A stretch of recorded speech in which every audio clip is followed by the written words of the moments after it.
தமிழகத்தின் முன்னாள் முதல்வர் கலைஞர் அவர்களின் மீது மிகுந்த மரியாதை கொண்டவர் கேப்டன் விஜயகாந்த். கேப்டன் விஜயகாந்த், பிரேமலதா ஆகியோரின் திருமணம் கலைஞர் கருணாநிதி அவர்களின் தலைமையில் 1990ஆம் ஆண்டு ஜனவரி 31 நடைபெற்றது.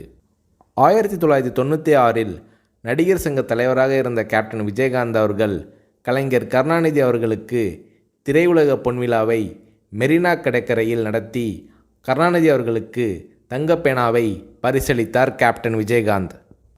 கருணாநிதி அவர்களும் விஜயகாந்த் அவர்கள் மீது மிகுந்த அன்பு கொண்டவர். கேப்டன் விஜயகாந்த் அவர்களுக்கு புரட்சி கலைஞர் என்ற பட்டத்தை கலைஞர் கருணாநிதி அவர்கள் வழங்கினார்.